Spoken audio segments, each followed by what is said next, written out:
Update bye Aniket YouTube channel पर आप सभी का स्वागत करता हूं। आपको यहां गवर्नमेंट जॉब से रिलेटेड सभी अपडेट्स मिलते हैं और साथ ही साथ गवर्नमेंट जॉब्स की तैयारी के लिए क्लासेज भी मिल जाती है। आज हम राजस्थान फोर्थ ग्रेड वैकेंसी के लिए राजस्थान जीके पढ़ रहे हैं और आर्ट एंड कल्चर यानी कला एवं संस्कृति की हमारी सीरीज चल रही है। यह सीरीज की क्लास सिक्स्थ है, पार्ट सिक्स्थ है और टॉपिक है लोक नाट्य यानी कि फोक ड्रामा लोक नाट्य। छोटा सा टॉपिक है, एक क्लास में ख़त्म हो जाएगा और पिछली भर्तियों में क्वेश्चन पूछे गए थे, इसलिए ये टॉपिक लोक नाट्य बहुत ज़्यादा इम्पोर्टेंट हो जाता है और आपके लिए बहुत बहुत इम्पोर्टेंट क्वेश्चन, बहुत बहुत इम्पोर्टेंट टॉपिक है एग्जाम के पॉइंट ऑफ व्यू से। ये अपनी पिछली क्लासेज है जिसके अंदर हमने लोक देवताओं के बारे में पढ़ा और उसके बाद चित्रकला, लोक नृत्य, इनके बारे में पढ़ रखा है हमने। अगर आपने इनमें से कोई सी भी वीडियो नहीं देखी है तो देख लीजिएगा। चैनल को अब तक सब्सक्राइब नहीं किया तो सब्सक्राइब भी कर लो ताकि फोर्थ ग्रेड से रिलेटेड सभी अपडेट्स और क्लासेज आपके पास पहुंचती रहे। चलिए अब स्टार्ट करते हैं। राजस्थान के लोक नाट्य। आप सबने नाटक तो देखे होंगे, यानी नहीं देखे तो उनके बारे में किसी न किसी से ज़रूर सुना होगा।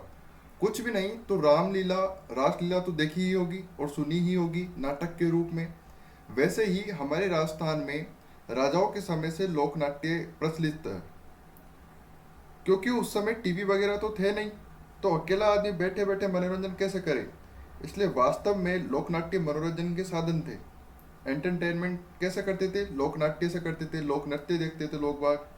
लेकिन लोक नाट्य भी एक कला ही है, आर्ट है, हमारे राजस्थान की संस्कृति है, इसलिए हम इसके बारे में पढ़ेंगे।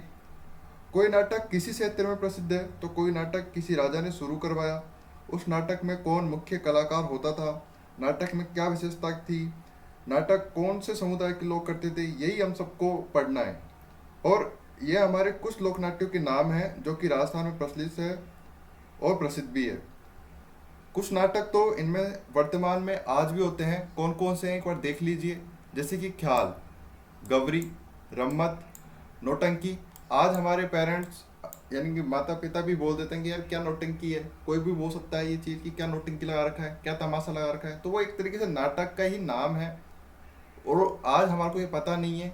स्वांग, भवाई, तो इनके बारे में हम कुछ पढ़ेंगे और इनसे रिलेटेड ही सभी क्वेश्चंस आपकी राजस्थान भर्ती के अंदर देखे जाते हैं। राजस्थान के लोक नाट्य, देखिए नाट्य जो है यानी कि नाटक, और उस नाटक में क्या क्या होता है ऐसा तो है नहीं कि एक दो जने आए या तीन जने आए कलाकार और नाटक करके चले गए, नहीं। नाट्य के अंदर संगीत बजता है, संगीत गीत गाए जाते हैं, नृत्य होता है और नाटक करते हैं। तो नाट्य जो है वो संगीत प्लस नृत्य प्लस नाटक का एक मिश्रित रूप है।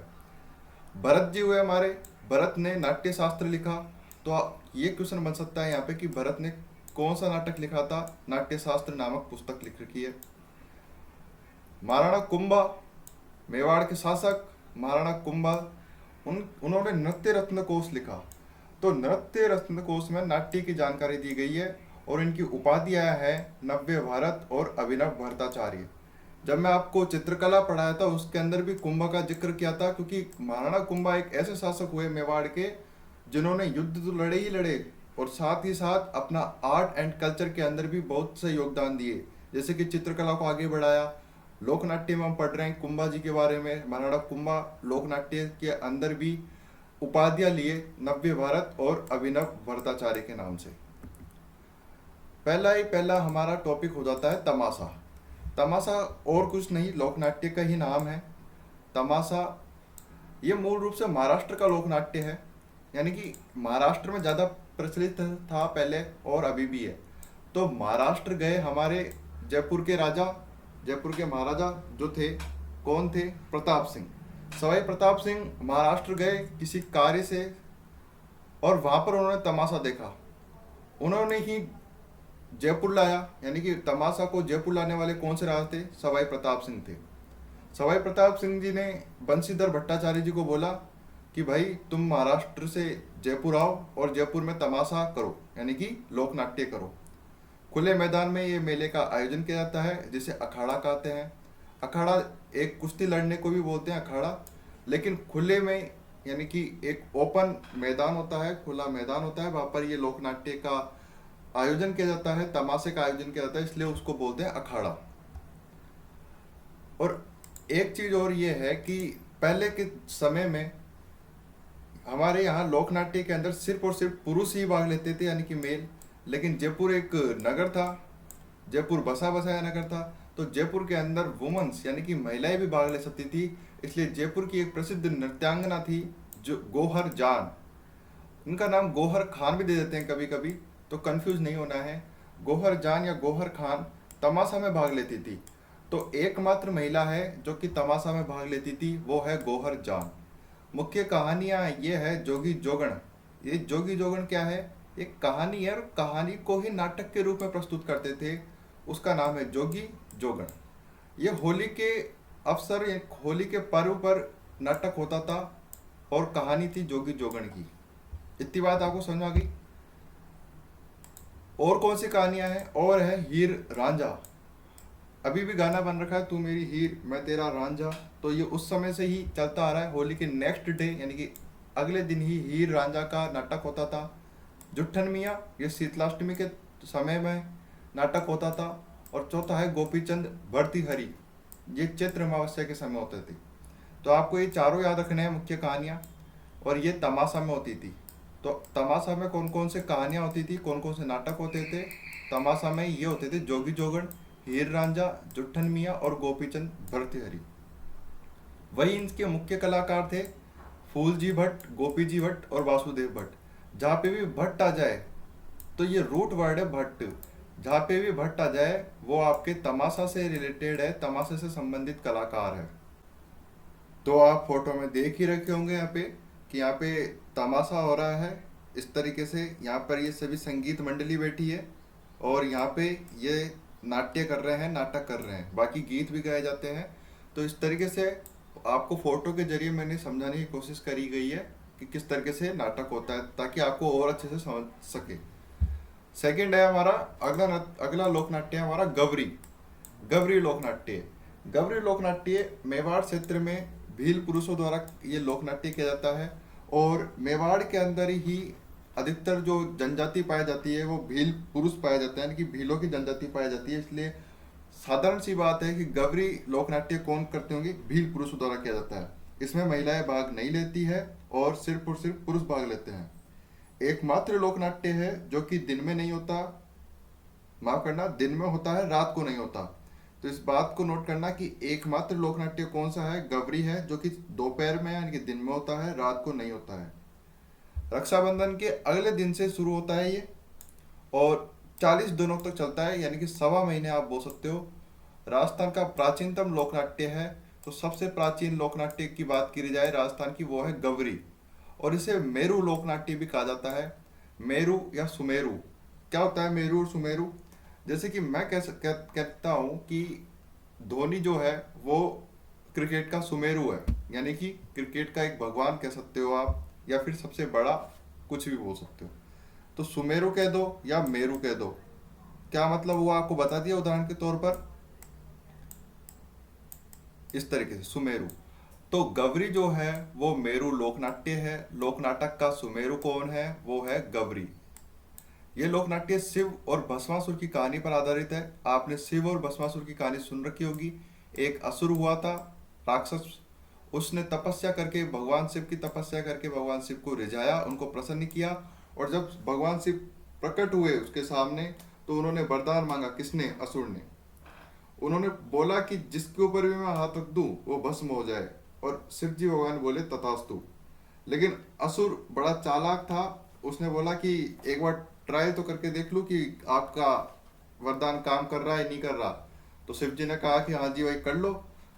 तो जो असुर है वो शिव जी पर ही हाथ रखना चाहता था, शिव जी को ही भस्म करना चाहता था। शिव जी तो भाई नंगे पैर वापस दौड़े।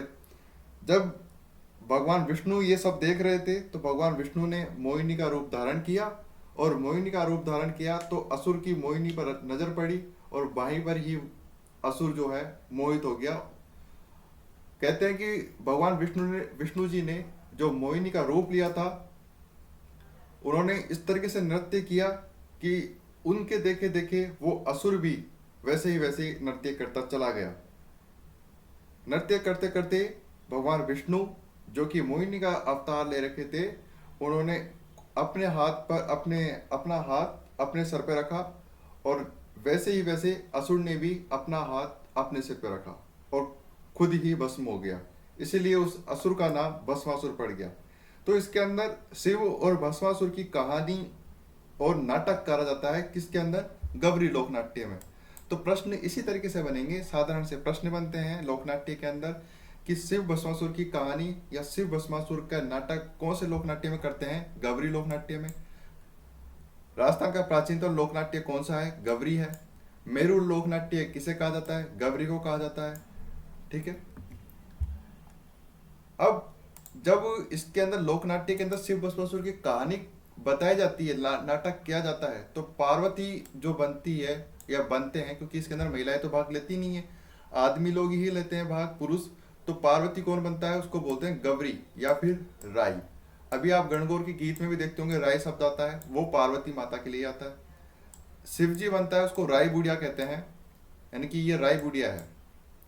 और सूत्रधार, सूत्रधार कौन होता है? सूत्रधार होता है नेरेटर, इंग्लिश में कहते हैं नेरेटर, यानी कि जो कहानी को या कथा को आगे बढ़ाता है, जो कथा को समझाता है, कहानी को आगे बढ़ाता है, उसे बोलते हैं कुटकुड़िया। तो कुटकुड़िया किसे कहते हैं? नेरेटर को कहते हैं, सूत्रधार को कहते हैं। किस लोकनाट्य में कहा जाता है? गौरी लोकनाट्य में कहा जाता है। और लोक भाषा के अंदर कविता पढ़ता है, कविता का पाठ करता है, उसे कहते हैं झामटिया। इसके अंदर हास्य कलाकार होता है, उसे बोलते हैं झटपटिया या रवकड़िया।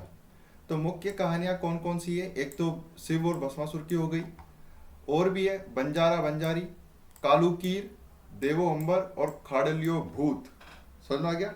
दोबारा बता दूं आपको, मुख्य कहानियां बंजारा बंजारी, कालूकीर और देवी अंबर और खाड़लियो भूत है। इतनी बात समझ में आ गई? तो अब आगे चले।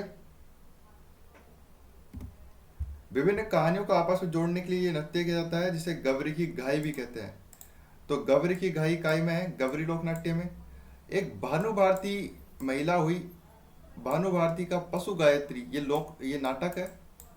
पशु गायत्री ये नाटक का नाम है, यहाँ पे लिख रखा है। ये गौरी लोकनाट्य पर आधारित है। तो गौरी लोकनाट्य को आगे कौन बढ़ाया? वो बढ़ाया भानु भारती ने। और इसके अंदर दो वाद्य यंत्र प्रयोग किए जाते हैं, एक तो मांदल और एक थाली। और कुछ आपको कोई दिक्कत? एक चीज और कि गौरी के अंदर मैंने यहाँ पे बताया बंजारा बंजारी, काड़ूकीर और देवी अंबर खाड़लियो भूत, ये और कोई नहीं, ये छोटी नाटिकाएं हैं। और इसके अंदर एक और आ जाता है गोमा मीणा। गोमा मीणा नहीं लिख रखा है यहाँ पे, आप लिख लो गोमा मीणा। अगला लोकनाट्य है नौटंकी, जो कि आपने सुन भी रखा होगा कि भाई अपन कुछ कभी कर देते हैं ऐसा काम, तो किसी से सुनने को मिलता है कि नौटंकी मत करें। तो नौटंकी कुछ नहीं, लोक नाटक का ही प्रकार है, और इसके अंदर 9 प्रकार के वाद्य यंत्रों का प्रयोग किया जाता है।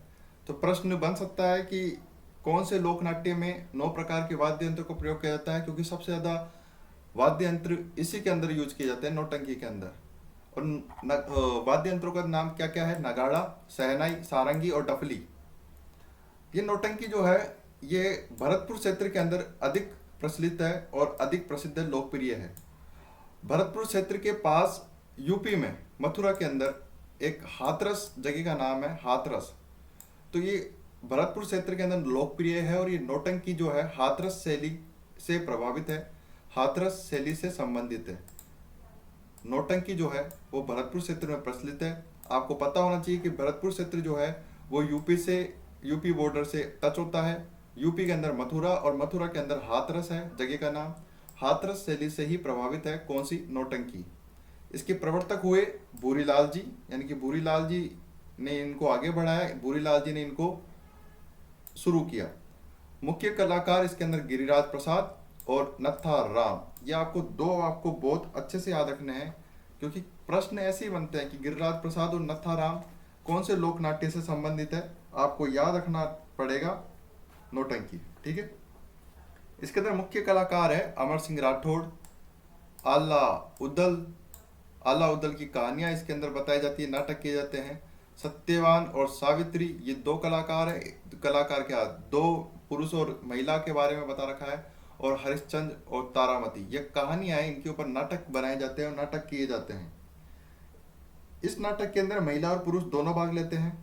आपको बताया कि किसी नाटक में महिलाएं भाग ले सकती थी सिर्फ, और किसी के अंदर पुरुष। जैसे कि अपनी अभी हमने गबरी के बारे में पढ़ा, तो गबरी के अंदर से पुरुष भाग ले सकते थे, लेकिन नौटंकी के अंदर महिला और पुरुष दोनों भाग ले सकते हैं। अगला है हमारे रम्मत। देखिए रम्मत जो है वो दो क्षेत्रों में अधिक प्रचलित है। एक तो है जैसलमेर और एक है बीकानेर। तो जैसलमेर और बीकानेर दोनों क्षेत्रों के अंदर लोकप्रिय है वो कौन सा है, रम्मत है। लेकिन जैसलमेर और बीकानेर दोनों के अंदर अलग अलग कहानियां बताई जाती है, अलग अलग नाटक होते हैं, अलग अलग कलाकार होते हैं, लेकिन जो शैली है वो रम्मत है। श्रावण के महीने में और होली पर किया जाता है रम्मत। श्रावण के महीने में और होली पर। तो रम्मत नाटक शुरू करने से पहले रामदेव जी के भजन गाए जाते हैं।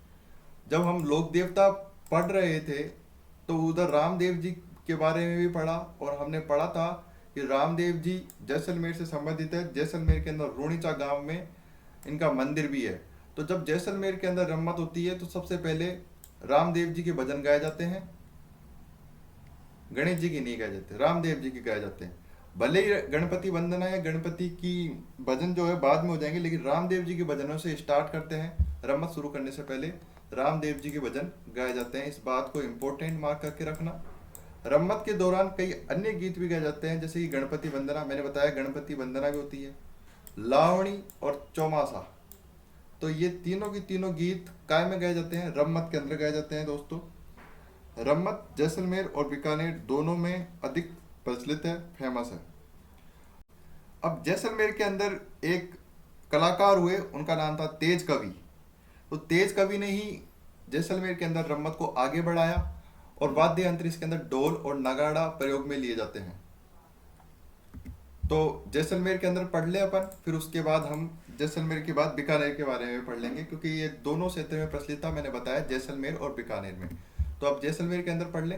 मैंने आपको बताया अभी कि जैसलमेर में एक कलाकार हुए जिनका नाम था तेज कवि, उन्होंने इसे लोकप्रिय किया था, उन्होंने इनको आगे बढ़ाया था। और तेज कवि ने एक कंपनी खोली, एक मंडली बनाई, उनका नाम रखा श्री कृष्ण अखाड़ा, श्री कृष्ण कंपनी, कुछ भी कह सकते हैं आप, कुछ भी ऑप्शन में आ सकता है, श्री कृष्ण कंपनी या श्री कृष्ण अखाड़ा। इसको मैं हाईलाइट कर देता हूं ताकि आप इसको इंपॉर्टेंट मार्क रखें। श्री कृष्ण अखाड़ा किस कलाकार ने शुरू किया, तेज कवि ने, कौन से शैली के अंदर, रम्मत, और कौन से जगह से संबंधित थे, जैसलमेर से संबंधित। इन्होंने रम्मत के माध्यम से अंग्रेजी नीतियों का विरोध किया। अंग्रेजी नीतियों का मतलब कि उस समय अंग्रेजों का शासन था, अंग्रेज शासन हमारे को गुलाम बनाए रखे थे। और कहते हैं कि जैसलमेर से संबंधित थे तेज कवि, और तेज कवि ने गांधी जी से मुलाकात करी 1942 में। 1942 के अंदर गांधी जी जेल में थे, इन्होंने जेल में जाके मुलाकात करी होगी, और जैसलमेर वो 1942 के अंदर ही गांधी जी को जेल में एक स्वतंत्र भावनी, इनकी जो पुस्तक है जो कि रम्मत नाटक से संबंधित है, वो गांधी जी को भेंट की थी। तो प्रश्न ऐसे बनेगा इसके अंदर, पहले बन भी चुका है, कि ऐसे कौन सा नाटक है जो कि अंग्रेजी नीतियों का विरोध करता है, वो है हमारा रम्मत। क्योंकि ये गांधी जी के साथ थे, गांधी जी की नीतियों का पालन करते थे, तो किसके खिलाफ रहेंगे, अंग्रेजी नीतियों के खिलाफ रहेंगे, अंग्रेजी नीतियों का विरोध करेंगे, अंग्रेजों का विरोध करेंगे जो उस समय हमारे को गुलाम बनाए रखे थे। और स्वतंत्र भावनी, इन्होंने इस तरीके से ये गांधी जी को भेंट करी थी पुस्तक, जो कि रम्मत नाटक से संबंधित है। तेज कवि की अन्य रम्मतें जो है वो है मूमल और छबीली तंबोलन। तो आपको ये दोनों भी याद रखने हैं, और स्वतंत्र भावनी तो बहुत बहुत ज्यादा इंपॉर्टेंट हो जाती है, तो इसको भी आपको याद रखना है। अब पढ़ते हैं हम बीकानेर के बारे में। बीकानेर में भी रम्मत हुआ, यानी कि रम्मत नाटक फेमस है, प्रसिद्ध है। तो फाल्गुन शुक्ल अष्टमी से चतुर्दशी तक बीकानेर के पुष्करणा ब्राह्मणों द्वारा पाटों पर इसका आयोजन किया जाता है। पुष्करणा ब्राह्मणों द्वारा कौन सा नाटक किया जाता है, वो है रम्मत। अब रम्मत जो है, एक तो होता है मोहल्ला और एक होता है रम्मत। तो रम्मत जो है वो अमर सिंह राठौड़ ने स्टार्ट किया चौबेल नौटंकी के नाम से। जमनाथ दास जी की रम्मत अधिक फेमस है। हेड़ाऊ और मेरी ये कहानी अधिक प्रसिद्ध है। इसी तरीके से मोहल्ला के अंदर होता था वो आचार्यों का चौक कहलाया, बिस्सा चौक कहलाया, किकाणी ब्यास चौक कहलाया और 12 गुबाड़, ये सारी की सारी इनकी कहानियां थी। तो ये ज़्यादा इंपॉर्टेंट नहीं होता, बस आपको ये याद रखना है कि रम्मत जो है वो जैसलमेर और बीकानेर के अंदर अधिक लोकप्रिय थी। जैसलमेर के अंदर तेज कवि ने इसको लोकप्रिय बनाया और श्री कृष्ण अखाड़ा नाम की कंपनी खोली, एक मंडली का गठन किया। रम्मत के माध्यम से अंग्रेजी नीतियों का विरोध किया किसने? तेज कवि ने।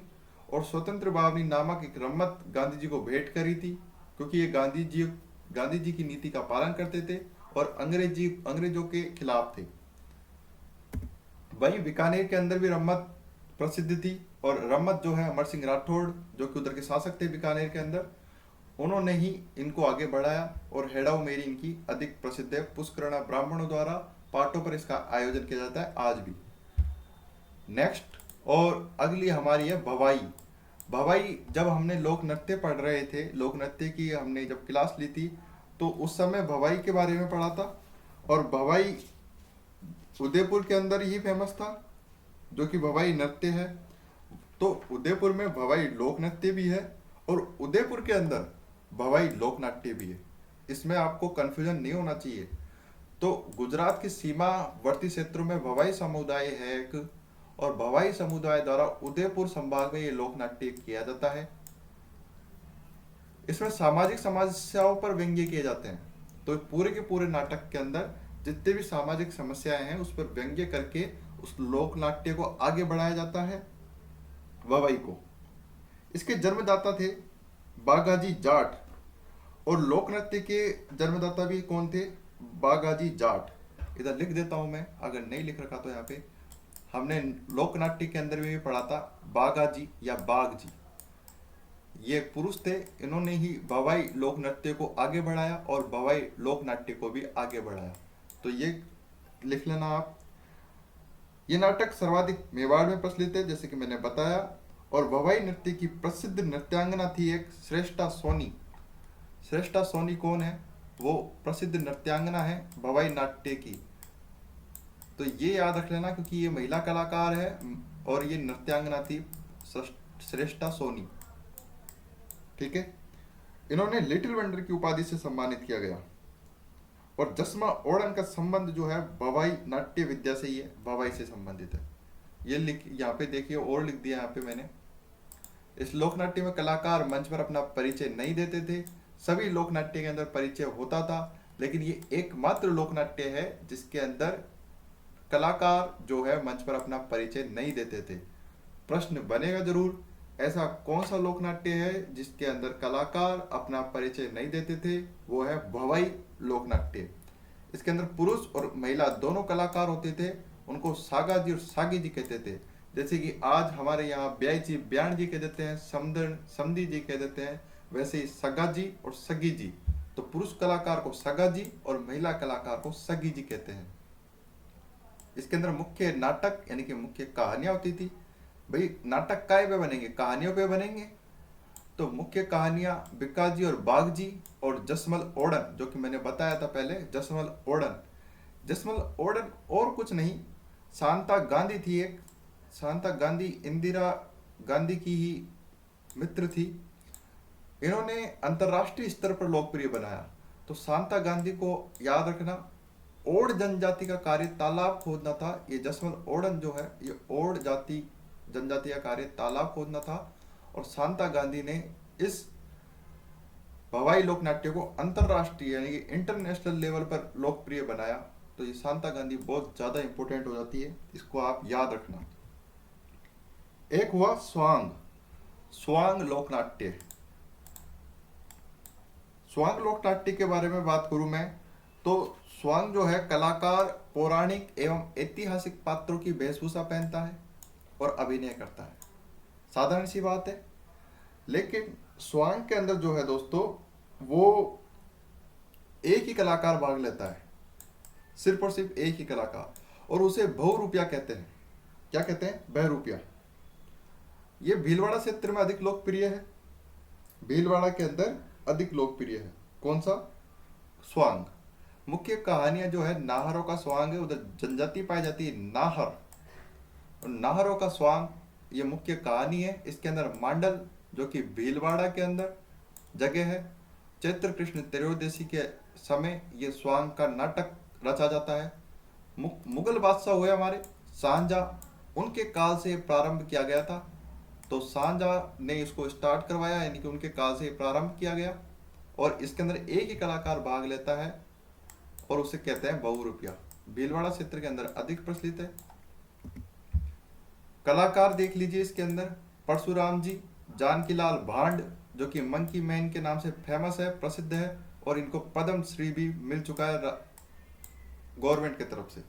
तो परशुराम जी और जानकीलाल भांड जो कि पद्म श्री विजेता है, मंकी मैन के नाम से प्रसिद्ध है।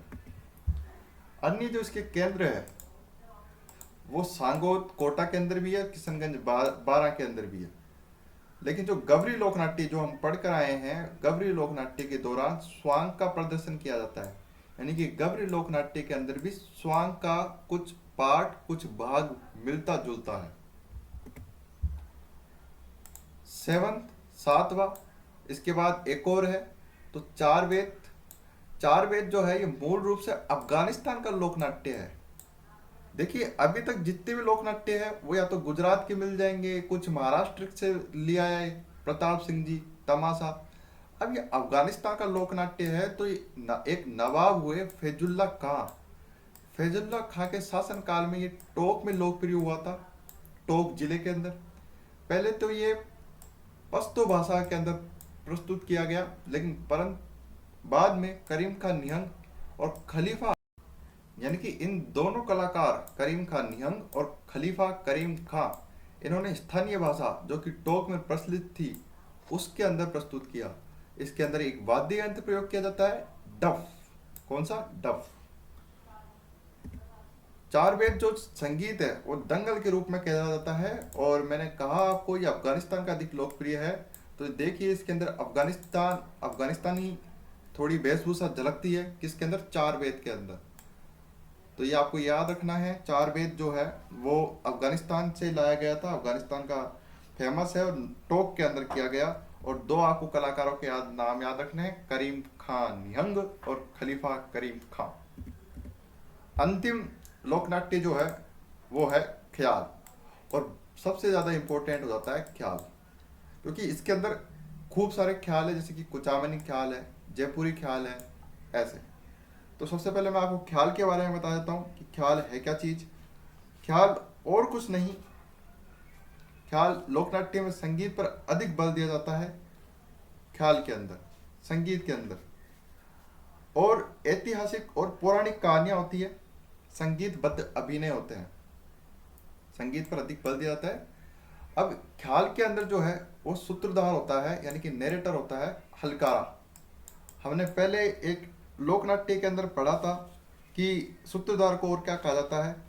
तो हमने पढ़ा था कि एक लोकनाट्य था, आपको याद आ रहा हो तो, किसी को याद आ रहा है तो, कि गवरी लोकनाट्य के अंदर, हाँ गवरी, आपने जहाँ पे गवरी लिखा होगा वहाँ पे देखिए, गवरी लोकनाट्य के अंदर जो सूत्रधार होता था, नरेटर होता था, उसको कुटकुड़िया कहा जाता था।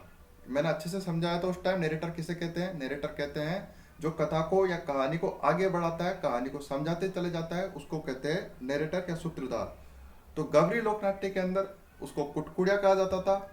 ख्याल, तो ख्याल लोकनाट्य के अंदर नरेटर जो कहानी को आगे बढ़ाता है उसे हलकारा कहते हैं, और गवरी लोकनाट्य के अंदर कुटकुड़िया कहा जाता है।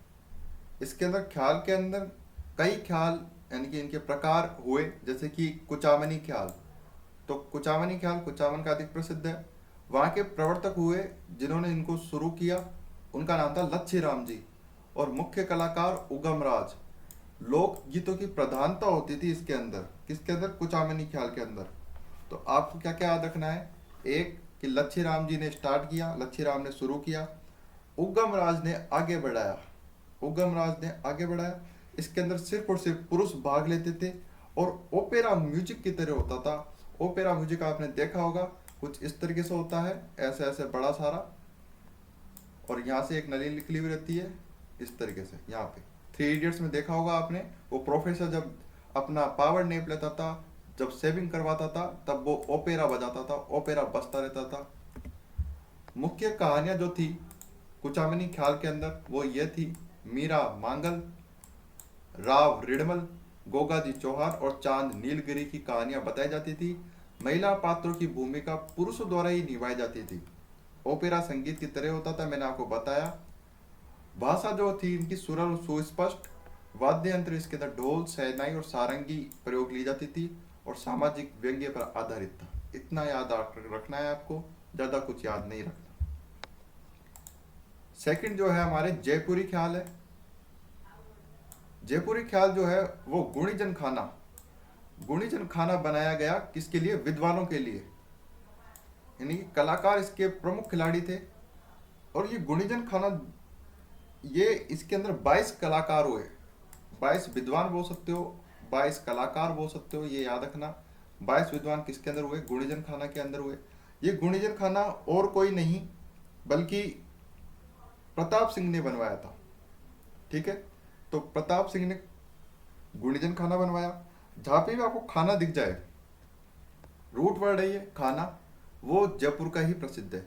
जैसे कि सूरत खाना चित्रकारों के लिए बनवाया सवाई जय सिंह ने, इसी तरीके से पोथी खाना लेखकों के लिए बनवाया राम सिंह ने, और ये गुणीजन खाना किसने बनवाया? प्रताप सिंह जी ने। महिलाएं भाग ले सकती थी, क्योंकि मैंने बताया आपको जयपुर एक नगर है, नगर पहले भी था, नगर अभी भी है। यहाँ पे पुरुष महिला एक समान थी, महिलाएं भाग ले सकती थी। इसमें नए प्रयोग किए जाते थे, सिर्फ एकमात्र लोकनाट्य था जिसके अंदर नए प्रयोग किए जाते थे। बाकी सभी जितने भी लोकनाट्य हुए उसके अंदर फिक्स था कि ये चीज़ करनी है तो मतलब करनी ही करनी है। लेकिन इस लोकनाट्य के अंदर यानी कि जयपुरी ख्याल के अंदर नए प्रयोग किए जाते थे। प्रमुख नाट्यकार हुए हमीदुल्ला और ख्याल भारमली। तो आप देखिए यहाँ पे कि कुछ मुस्लिम कलाकार है, लेकिन वो हिंदुओं के लिए यहाँ पे नाटक करते थे। मुख्य कहानियां जो है वो जोगी जोगण और कान गुजरी थी। कौन सी थी? कान गुजरी, याद रहेगा। आगे चले, शेखावाटी ख्याल बात करें। शेखावाटी ख्याल जो है इसका मुख्य केंद्र चिड़ावरा झुंझुनू, शेखावाटी क्षेत्रीय झुंझुनू का प्रसिद्ध है। झुंझुनू, चूरू, सीकर, फतेहपुर, शेखावाटी। वाद्य यंत्र इसके अंदर हारमोनियम, सारंगी, शहनाई और बांसुरी प्रयोग की जाती थी। इसकी विशेषता यह थी दोस्तों कि प्रभावी पद संचालन होता था। प्रभावी पद संचालन का मतलब ये होता है कि वहां पे एक पद होता ही होता था जो कि यानी कि प्रभावशाली दिखता था, और संप्रेषणीय शैली के अंदर भाषा और मुद्रा में गीत गायन होता रहता था बीच बीच में। कलाकार इसके प्रसिद्ध हुए नानू राम जी, जिन्होंने इस शेखावाटी ख्याल को शुरू किया, और दूलिया राणा। ये दो आपको याद रखने हैं, दूलिया राणा जो कि बहुत प्रसिद्ध कलाकार है, और नानू राम ने इसको शुरू किया। एक है हमारे अली बख्शी ख्याल। अली बख्शी ख्याल और कुछ नहीं, ये अली बख्श से संबंधित है। अली बख्श कौन थे? अली बख्श मुंडावर के नवाब साहब थे। मुंडावर अलवर में एक जगह है, उसके नवाब थे अली बख्श। इन्होंने इसको प्रारंभ किया। कृष्ण जी के भक्त थे, इसलिए अलवर का रस खान भी कहा जाता है इसको। रस खान कौन था? कृष्ण जी का भक्त था। तो अली बख्श जो थे वो कृष्ण जी के भक्त हुए, उनको अलवर का रस खान कहा गया। मुंडावर में प्रसिद्ध है। और अलवर की एक बोली है, जब मैं बोलियां कराऊंगा आपको, बोलियां और भाषा, अहीरवाटी। अलवर की भाषा है अहीरवाटी, उपभाषा बोल सकते हो आप। तो अहीरवाटी भाषा के अंदर ही ये अली बख्शी ख्याल का आयोजन होता है। एक हुए हमारे ढप्पाली ख्याल। ढप्पाली ख्याल क्या है इसके अंदर कि लक्ष्मणगढ़ और भरतपुर का प्रसिद्ध है। इसके अंदर डफ वाद्य यंत्र प्रयोग किया जाता है, इतना सा आपको याद रखना है। फिर हुआ हेला ख्याल। हेला हम बोलते हैं ना आवाज देने को, हेला दे उसको, हेला। तो हेला ख्याल क्या है? लाल सोट, दौसा के अंदर एक जगह है लाल सोट, वहां पे अधिक फेमस हुआ, और सवाई माधोपुर। लाल सोट और सवाई माधोपुर में अधिक प्रसिद्ध हुआ। वाद्य यंत्र इसके अंदर नगाड़ा, यानी कि जो बम होता है, बम नृत्य, मैंने आपको नृत्य के अंदर बताया, नगाड़ा को ही बम बोलते हैं, और नौबत, ये दोनों वाद्य यंत्र प्रयोग किए जाते हैं। इसके अंदर प्रेरक हुए शायर हेला, और उच्च स्वरों की प्रधानता रहती है। कन्हैया ख्याल, नाम से ही पता लग रहा है कन्हैया, यानी कि कृष्ण जी के बारे में कुछ बताते हैं इसके अंदर। अब ब्रज यानी कि जो यूपी है, और इससे यहाँ पे राजस्थान की सीमा लगती है, आरजे राजस्थान। यहाँ पे आपको देखते होंगे, यहाँ पे भरतपुर आ गया, यहाँ करौली आ गया, यहाँ सवाई माधोपुर आ गया। तो यहाँ पे ब्रज भाषा की यहाँ पर प्रचलित है। तो वहाँ पर कन्हैया, जहाँ पे ब्रज भाषा बोली गई, वहाँ पे कन्हैया ख्याल भी आएगा ही आएगा। तो क्षेत्र भरतपुर, करौली, सवाई माधोपुर में अधिक प्रसिद्ध है कौन सी? कन्हैया ख्याल। मीणा जनजाति द्वारा प्रारंभ किया गया और इसके सूत्रधार को मेडिया कहा जाता है। सूत्रधार कौन है मैंने बता चुका हूँ, नरेटर, जो कहानी को आगे बढ़ाता है उसको सूत्रधार कहते हैं। तो कन्हैया ख्याल में सूत्रधार को क्या कहते हैं? मेडिया कहते हैं साहब, मेडिया कहते हैं। और जो ख्याल था कौन सा, उस ख्याल के अंदर सूत्रधार को क्या कहते हैं? हलकारा कहते हैं। इसी तरीके से मैंने आपको एक और चीज बताई कि गवरी लोकनाट्य के अंदर जो सूत्रधार होता है उसको कुटकुड़िया कहा जाता है। तो आपको ये तीन सूत्रधार याद रखना है। एक तो मेडिया, एक कुटकुड़िया जो कि गवरी के अंदर कहा जाता है, एक ख्याल के अंदर ही कहा जाता है सूत्रधार को हलकारा। अंतिम है भेंट के दंगल। इसके बाद एक छोटा सा टॉपिक पढ़ाना बाकी है और उसके बाद आपकी ये पूरी की पूरी क्लास खत्म हो जाएगी। भेंट के दंगल क्या है? भेंट के दंगल और कुछ नहीं, धौलपुर में दो इलाके पड़ते हैं, तो बाडी और एक बसेड़ी। बाडी और बसेड़ी ये कहाँ के हैं? धौलपुर के हैं, और यहाँ पर अधिक प्रचलित है। फिर एक आता है तुर्रा कलंगी, ये अंतिम है दोस्तों। तुर्रा कलंगी क्या है? तुर्रा कलंगी भी लोकनाट्य का ही रूप है। इसके प्रवर्तक हुए तुकनगीर जो कि हिंदू थे, और दूसरे हुए शाह अली जो कि मुस्लिम थे। इन दोनों ने ही शुरू किया। ये बहुत इंपॉर्टेंट हो जाता है, बहुत अच्छे से समझना, अच्छे से पढ़ाऊंगा। एक प्रवर्तक हुए, एक तो हुए तुकनगीर साहब, और एक हुए शाह अली। शाह अली तो मुसलमान थे और तुकनगीर हिंदू थे। एकमात्र लोकनाट्य है तुर्रा कलंगी जो हिंदू और मुस्लिम दोनों कलाकार मिलकर करते थे। चंदेरी जगह का नाम है। तो चंदेरी के राजा हुए, ये चंदेरी कहाँ पर है? मेवाड़ से सटी मध्य प्रदेश जो है, हमारे मध्य प्रदेश के अंदर ही जगह है चंदेरी। तो चंदेरी के राजा, उन्होंने ही तुर्रा और कलंगी ये भेंट किए थे। दरअसल बात यह है कि तुकनगीर और शाह अली इन दोनों ने चंदेरी गए, उधर के राजा को लोक नाटक दिखाया अपना, और वो राजा जो है वो खुश होकर तुकनगीर और शाह अली को, जो पगड़ी में करंगी पहनते हैं सफेद कलर का या और भी अलग रंग का, तुर्रा बोलते हैं और कलंगी बोलते हैं, वो खुश होकर तुर्रा और कलंगी भेंट किए। किनको? तुकनगीर और शाह अली को। तब से ही इस लोक नाटक का नाम पड़ गया तुर्रा और कलंगी, तुर्रा कलंगी। इसके अंदर खास बात यह है कि शिव पार्वती की कहानी बताते हैं। शिव का पार्वती की कहानी पर आधारित है, उनकी प्रेम कहानी पर आधारित है। और इस लोक नाट्य में दो पक्ष होते हैं, एक तो होता है शिव पक्ष और एक होता है पार्वती पक्ष। ये लोक नाटक होता है इस तरीके से। यहाँ पर होते हैं शिव पक्ष और यहाँ होता है पार्वती पक्ष, ठीक है। यहाँ पर होते हैं हिंदू जो कि तुकनगीर होते हैं, एक साइड होते हैं तुकनगीर साहब जो कि हिंदू है, और यहाँ पर हिंदू है तो भगवा भगवा रंग यहाँ पे होता है। और एक साइड पे कौन होते हैं? मुस्लिम। तो यहाँ पे हरा कलर होता है, हरा कलर का यहाँ पे डंडा होता है, झंडा समझ लो। तो इस तरीके से होते हैं। तुकनगीर बनते हैं शिव जी। तुकनगीर कौन बनते हैं? शिव जी बनते हैं। शाह अली मुस्लिम बनते हैं। तो शिव पक्ष भगवा झंडा तुर्रा बनते हैं। पार्वती पक्ष हरा झंडा कलंगी बनते हैं। समझ में आ गया? दो पक्ष होते हैं। एकमात्र लोकनाट्य है जिसमें मंच की सजावट की जाती है दोस्तों, मंच की सजावट की जाती है। और एकमात्र लोकनाट्य है जो मैंने बताया था कि उस मंच पर कलाकार जो है अपना परिचय नहीं देते हैं। आपको याद होना चाहिए, मैंने लिखवाया है। इसमें दर्शक भाग ले सकते हैं।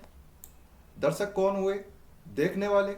और इसके अंदर संवाद बोल होते हैं, यानी कि दर्शक भी बोलते हैं और वहां से पार्वती और शिव जी जो बनते हैं तुर्रा और कलंगी वो भी बोलते हैं। तो दोनों बोलते हैं, यानी संवाद प्रतिस्पर्धा होती है, बोल होते हैं, उसको बोलते हैं गम्मत। क्या कहते हैं? गम्मत या दंगल। तो यानी कि शिव पार्वती बोलेंगे और सामने जो देखने वाले दर्शक है वो भी बीच बीच में बोलेंगे, उनको मौका दिया जाता है। इस वार्तालाप को, इस संवाद को ही कहते हैं गम्मत या दंगल। इसके अंदर एक वाद्य यंत्र प्रयोग किया जाता है, चंग। यहाँ पे मैंने आपके लिए यहाँ पे फोटो भी लगा दी है तुर्रा कलंगी की, जो कि अच्छे से बताया मैंने, यहाँ पे आपको समझा दिया एक बना के यहाँ पे कि शिव पक्ष और पार्वती पक्ष होते हैं, जिसके अंदर भगवा झंडा होता है तुर्रा बनते हैं, हरा झंडा होता है वो कलंगी बनते हैं। ये शिव जी का है, ये पार्वती जी का है। तुकनगीर और शाह अली ये दो कलाकार हुए। सहेड़ू सिंह और हमीद बेग, सहेड़ू सिंह और हमीद बेग ये चित्तौड़ में लोकप्रिय किया इन्होंने। मुख्य केंद्र गोसुंडा और निम्बाहेड़ा, गोसुंडा और निम्बाहेड़ा ये चित्तौड़ में मुख्य केंद्र रहे। आगे बाद में कलाकारों ने आगे बढ़ाए, जैसे कि चेतराम, जयदयाल, ताराचंद, ओंकार सिंह और नाना लाल। ये याद रहेंगे आपको, एक दो बार याद कर लेना क्या क्या बोला मैंने। ओंकार सिंह, ताराचंद, जयदयाल, चेतराम। अब थैंक यू, आपने ये वीडियो पूरी देखी है। RSMSSB चतुर्थ श्रेणी 2025 के लिए मैं अच्छे से डेडिकेटेड हूँ आप सभी को पढ़ाने के लिए। हिंदी की मैंने क्लासेस लगा दी है, मैं खुद पढ़ा रहा हूँ उसके अंदर। राजस्थान जी की हमारी रेगुलर क्लासेज चली रही है। अगली बार इंग्लिश और गणित की क्लासेज भी आने ही वाली है, मैं उसके ऊपर नोट्स अच्छे से तैयार कर रहा हूँ। और फिर अंतिम जो महीना बचेगा हमारे पास, जो कि अगस्त के अंदर हम सामान्य विज्ञान और कंप्यूटर के बारे में पढ़ेंगे, क्योंकि ये बड़ा चैप्टर नहीं है, सिर्फ इसके अंदर से 5-5 नंबर के ही प्रश्न आएंगे। सभी विषयों की तैयारी में प्रश्न सहित करवाऊंगा। अभी मैं आपके पढ़ा रहा हूँ, उसके बाद जितनी भी भर्ती हुई है पिछले साल, उसके अंदर जितने भी प्रश्न बने हैं वो आप सभी को कराऊंगा, ताकि आपकी अच्छे से अच्छी तैयारी हो सके। अगर आपने चैनल को अभी तक सब्सक्राइब नहीं किया तो update bye Niket YouTube channel को सब्सक्राइब करें। चतुर्थ श्रेणी 2025 के लिए जितने भी जनों ने फॉर्म भरा है वो सभी के सभी को वीडियो देखनी जरूरी है। मिलते हैं एक और नई वीडियो के साथ, और पढ़ते रहिए। कमेंट जरूर करना कैसी लगी वीडियो। मिलते हैं एक और नई वीडियो के साथ, तब तक जय हिंद। Thank you everyone.